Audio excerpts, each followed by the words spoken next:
ভোরবেলা ঘুম থেকে ওঠা একদম নয়। বেলা অবধি ঘুমান।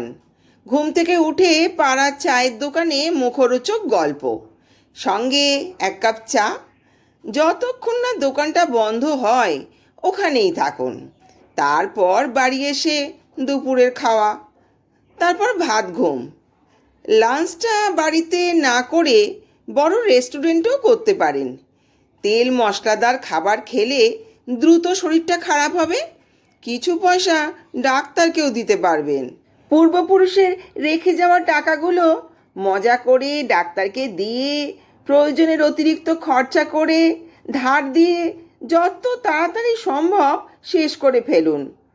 দুপুরে অন্যরা তো আর আপনার মতো বাড়িতে বসে ঘুমোচ্ছে না, তাই আপনার ঘুম হয়ে গেলে মোবাইলটা নিয়ে বসে পড়ুন।